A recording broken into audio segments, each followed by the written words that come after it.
Good morning. Here is my April roundup. We're in a different little setting. I've decided I'm gonna sit in my chair over here with my bookcases behind me and kind of just go from here. I don't know if you can hear the rain. It's downpouring. It's kind of a vibe. I don't know. But we're just gonna hop right in. I only bought 2 books this month. I only got 2 books this month. I was on a book buying ban. I did really good. The only books that I bought were Where's Molly, which I had told myself at the beginning of April that if I saw this in stores, I was going to allow myself to get it. And Tiana saw it in stores like in the first week of April, but there was only one left, so she only could get the one. And I contacted Books A Million for like 2 weeks, 1.5 weeks. I called them Thursday, I called them Tuesday, I called them the next Thursday, and then I was like, I need this book. And they're like, oh, we're getting some in. So they finally got some in, so I went and picked that up. And while I got this, me and Tiana went over to the true crime section because we both still needed to pick up our true crime books. And I have been really struggling with trying to figure out what I'm reading for true crime this month. And this one popped out at me, Chase Darkness with Me. It's how a true crime writer started solving murders. And the look of the writing style like really intrigued me. So I bought this one to read this month. So I only bought 2 books this month, which is crazy for me. I am allowing myself for May to be off my book buying ban, but I'm going to be a lot more cautious. I'm not going to go out and get 40 books this month. I will be getting maybe like 1 or 2. I'm really trying to, I have so many, this whole thing is all the books I need to read, and that whole shelf over there is all books I need to read. And I think now that we're coming into spring/summer, I think I will want to read a lot of those. There's 4 books over there that I already want to read, so I think now that it's coming into that vibe/time, I will be more excited to read those books. But I only bought 2 books this month. That is all I bought. So that was super quick. Now, let's get on to what I read this month and what I'm reviewing them and all of that fun stuff. So, the first book I read this month was The Hating Game. This has been on my shelf forever. A few months ago, I saw on TikTok a little clip, and I was like, wow, that looks like a good little movie. And I looked it up, and I realized it was The Hating Game, and they had turned this book into a movie. So I was like, I have the book, I have to read it, and then I watched the movie. The book itself, on Goodreads, I rated 5 stars, but on Storygraph, I rated it 4.75. It was a good book. I actually waited to rate it till after I watched the movie to kind of compare the two. And if I hadn't watched the movie, I think this would have been 4.5, maybe even 4. But after watching the movie and seeing how much details they left out, I actually liked the book more. So I am giving this one on Storygraph 4.75. So its official rating is 4.75, but on Goodreads, what I didn't like wasn't too major enough to really give it 4. So on Goodreads it's 5, but everywhere else it's 4.75. Basically, it's about this girl named Lucy and this guy named Joshua, and they hate each other. They work in the same office. Their cubicles or desks are right across from each other. And when Josh, it was 2 companies and they combined. And when they both started working together, Lucy tried to be really nice to Josh. And the first day that they were working together, Josh was like, nope, don't want to talk to you. And ever since then, they have just always played the hating game, and like everything they do is like a little mini game, like the staring game, the copying game, and obviously they end up falling in love, like no doubt about it. But it was a really cute book. I enjoyed the book a lot more than the movie. In the movie they missed out on so many little things that I was like, that's a big thing in the book. Like in the book, one thing that drove me crazy is in the book she has a car, but her car's always broken down like every single day, so she was having to take the bus. In the movie, they didn't even give her a car. I was like, that's literally like a huge part of this book, is that Josh gives her a ride a few times because her car's broken down. And they didn't even include that in the movie, and that really made me mad. But there was like I have a whole list of other things that just weren't the same. But I really liked the book. 4.75 for me. The second one that I read in April was The House in the Cerulean Sea.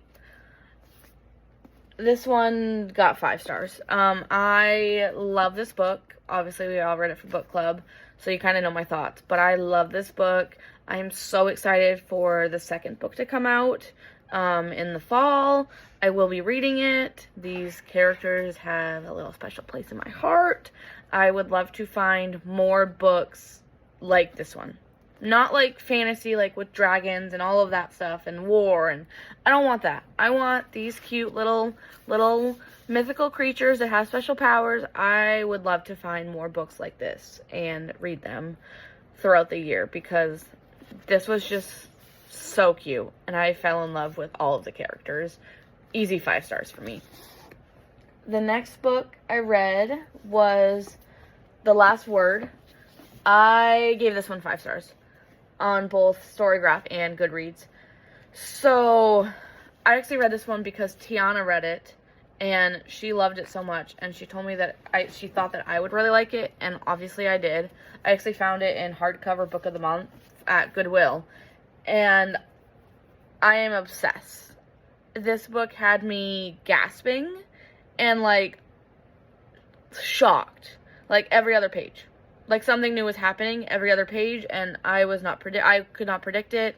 There was like a few things I was like, oh, I think this is gonna happen, and it did. But like then something else happened. I was like, I did not think that. I would definitely recommend this book to everyone.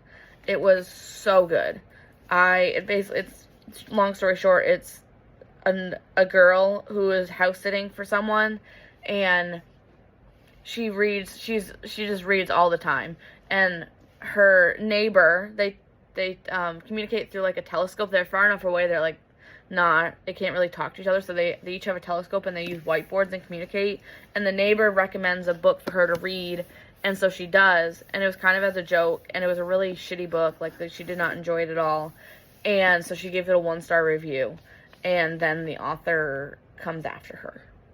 And that's all I'm gonna give you. It is such a good book, and I know Tiana's read it, and I think, Savannah, you would really enjoy this if you read that one, because that was a good book. I really like that one. And then the next book I read with Tiana, Where's Molly? After we picked it up, we started it. I think we picked it up on Thursday. Yeah, we went and picked it up on Thursday, and then we read it in like 2 days. I gave this one 4.75 on Storygraph, but then I did give it 5 stars on Goodreads because I can't give points on Goodreads. I really like this book. It is like a short little novella. Like Tiana said in her review, the only reason I didn't give it 5 stars on everywhere else is that I just wanted more. Like, it was such a good book that I wanted to know more. Without giving anything too much away, like Tiana was saying, I wanted to hear more what happened in her past. So, like, this is like a dual point of view, past, present, and dual point of view between Molly and Cage, which is the guy in the story. And I wanted to hear more about Molly's past. And I just felt like I didn't get enough of that from what I had previously read in Hunting Adeline. Like, I don't want to say it was made to be a big deal, but like it was made to be a big deal in that book, and so I thought I was going to get more of that from this book, and I did not. But it was still an amazing book, such a quick, easy read. It's, I think, just over 100 pages. No, it has to be, it's 212. And I was like, oh, like, me and Tiana, like, I'll give us, like, 3 or 4 days, like, 50 pages a day. No, she read it in 1 day, and I read it in 2. I stopped, I think, at page, like, 100, and I was like, Tiana, I'll let you catch up, because I started it a little bit before her. And she was like, okay. And then I checked in with her later that day. She goes, yeah, I read it all. And I was like, okay, I'm reading the rest of it. And it was such an amazing read that I think, like, the whole series, I haven't read Satan's Affair. I think I want to read that this month, just to, like, get the whole thing. And actually, because I read this one and enjoyed it so much, H.D. Carlton was actually having a sale the other day. So technically I bought 4 books in April. H.D. Carlton was having a sale the other day on her website where you could get signed editions of her books. Whereas Molly was $6 and Satan's Affair was $4. Signed edition. So I bought those. Shipping was $18. Still hasn't shipped yet. The shipping label has been created. So I bought 4 books. I bought 2 copies of Where's Molly's. I actually bought this one, which is like the skull cover, and then my signed edition is actually the man cover. I don't know if I like that as much, but they didn't have this one when I was on there, so I will have 2 editions of Where's Molly, one with the man cover, one with this cover. And then I bought Satan's Affair signed, so I'll have 2 copies of Satan's Affair. I'll have like a signed edition and a regular edition. But I think I'm gonna read that one later this month. That way I've read the whole set. But definitely, I really enjoyed this one. I just wish it gave me a little bit more. I was wanting more, and that's why I gave it I knocked the 0.25 off on Storygraph. And then my last book I read in April was An Amish Flower Farm, which was literally a Hallmark. Like, it's literally by Hallmark Publishing. And it was just so cute. Basically, this girl, she's part of the Amish community, and her neighbor is too, but, like, she is very shy and isn't very outgoing, and she is all about flowers. She has a ginormous flower garden, like, at her family's, like, farm, and her parents have gone away because her grandfather's dying, and so her and her 2 siblings and her grandmother are staying at the house, and she is trying to be more open and sell her flowers so she can start her own business, and she just can't. But the neighbor has a dad who, like, got injured on the job and is now in, like, physical therapy for, like, the next 6 months, so he can't work. So the neighbor's son his name's Adam. He wants to become a beekeeper. He loves his bees. But he's trying to take care of his bees and take care, like, of his family. Like, he's working, like, 3 jobs plus trying to be a beekeeper. So he's working 4 jobs. And he's like, I can't do this alone. Like, I can't harvest my honey. Like, I don't have time. So Adam and Belinda, which is the flower girl, Adam goes over to Belinda and was like, hey, I need some help. Adam actually went to Belinda's brother first, Mika, something like that, Mika, and was like, I need help. And he's like, sorry, dude, I can't help you, but my sister, Belinda, she knows her way around bees. Like, she used to help our grandfather with his bee harvest. And he's like, oh my God. And so he went up to Belinda and was like, hey, can you help me? Obviously she said yes. Obviously, like, it's a Hallmark movie. Like, they obviously get together in the end, obviously. So throughout the whole book is them trying to, like, her trying to get out of her shell, her, like, harvesting his bees for him, and, like, the whole book, like, they don't get together till, like, literally, like, the last 25 pages. So, like, the whole book is just, like, I gave it 4.75 on Storygraph, and then I did rate it 5 stars on Goodreads, because it's a good book, but, I just felt like they were chasing each other for way too long. Like, they both knew they liked each other, and everyone around them knew that they liked each other, but they were like, no, we don't like each other. We don't like each other. Like, clearly you do. That was really the only thing that really bothered me in the book, is that it just took so long for them to, like, really come together. And I wish I got more. They never, like, said if the grandfather died, like, where her parents went. Her parents hadn't come back in the end. And I wanted to know their story a little bit more. But it was overall a really good book. Obviously, I loved it. She plants. I actually thought it was going to be more about sunflowers, and it wasn't. It was more about all the other flowers, even though the cover is sunflowers. But that's why I picked it up. But it was a really good read. It was really cute. Again, it was Hallmark Publishing, so how could I go wrong?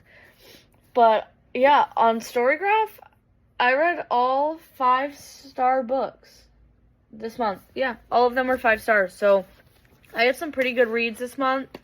My next month, so for May, for this month, the first book I will be reading is this one. I actually already marked it as that I've started reading it on my Goodreads. I have not started reading it. I have been, like, putting it off.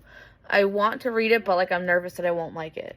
So I just need to, like, really push myself to read it. I was going to start it today, but I don't think I'll have time. I'll probably start it tomorrow morning or tonight when I get home. So this will be my first read. I'm hoping that I'll really enjoy it and I'll just fly right through it. Because I have other books that I really want to read.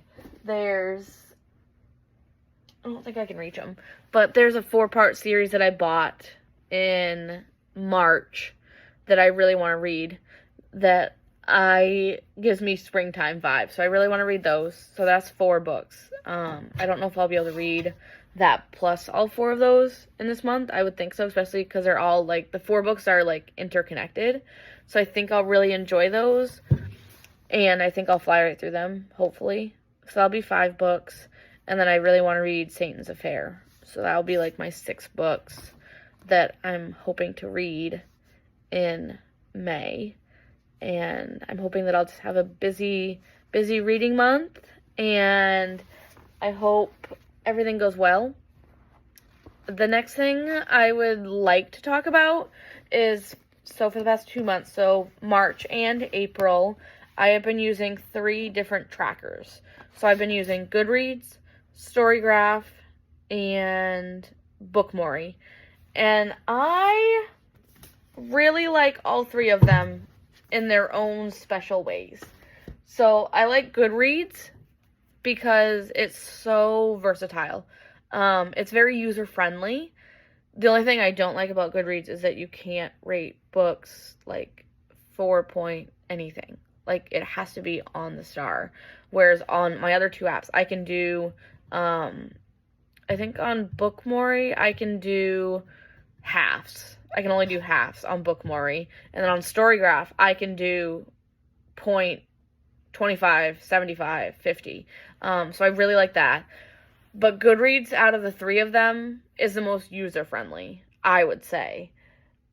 It's just, I don't like the way that Storygraph or Bookmori is set up. I do like some of the features they have. Like, I think Bookmori is the one where it'll show me, like, what I read in the whole month, which is really nice. I'll screenshot it and I'll post it right here. But I really like that about, I want to say I think that's Bookmori. I'll let you know which one it is. But, like, it shows me what I read for the whole month. Storygraph, it has my stats, and I really love that. So I actually have it up right here.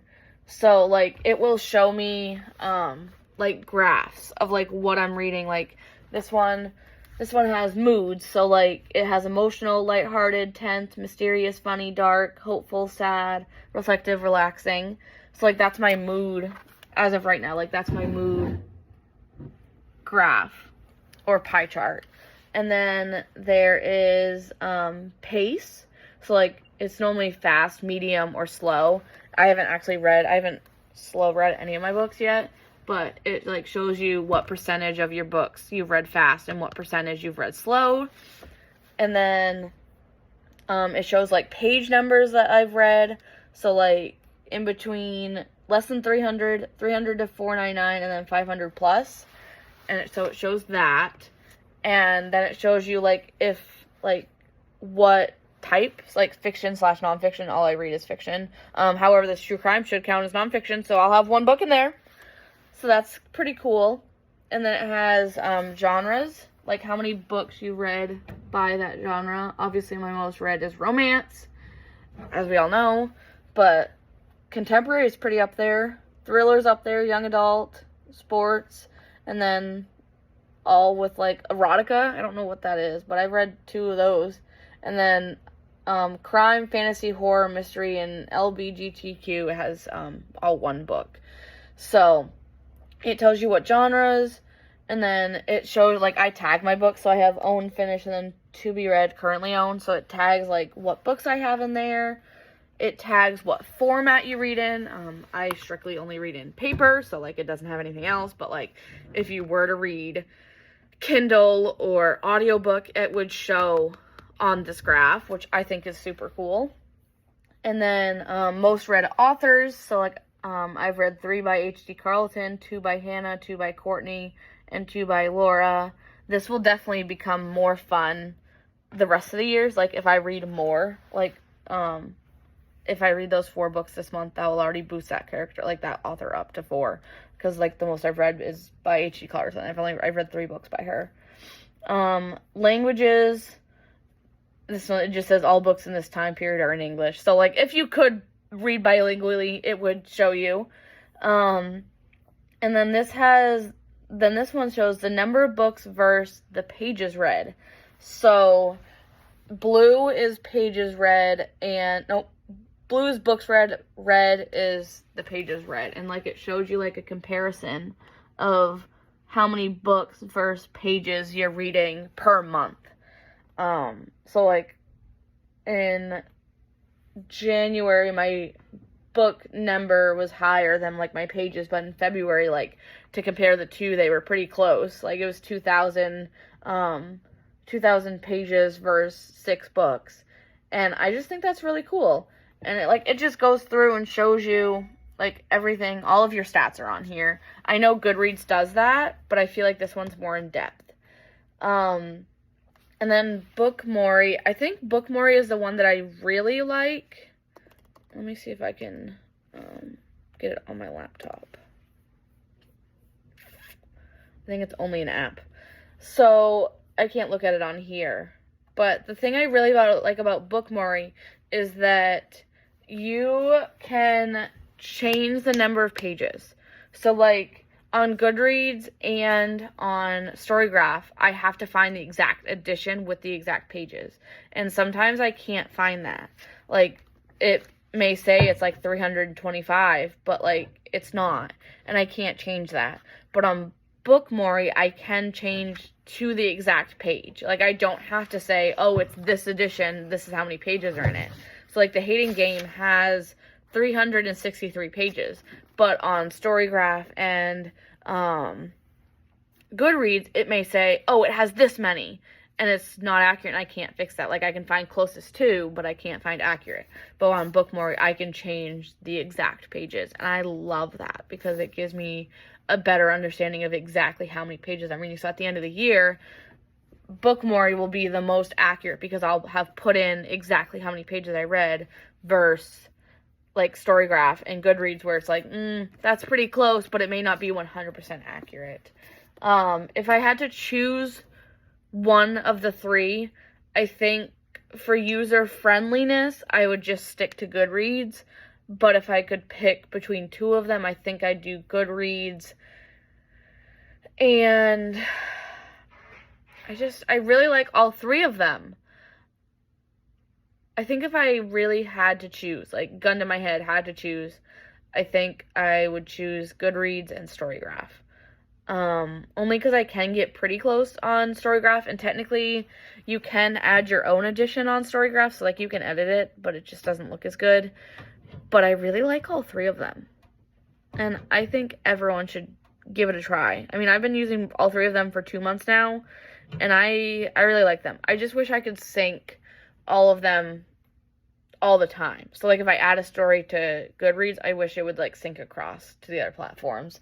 Because, like, the first time you use it, you can download all of your data from Goodreads and like sync it to the two, but it doesn't like sync continuously. I have to go on each app and put it in, and the easiest app to put it in is Goodreads because it's most user friendly compared to the other two so far, but I've been using them for 2 months. So that's my April roundup. I'm excited for May. I'm hoping that it's going to be so much nicer and that I'll be able to go out more and read. And I hope everyone has a lovely May, and I hope everyone gets to read all their books. And I'm super excited for our true crime book club. And I hope everyone has an amazing month. And I will see you back in June. That's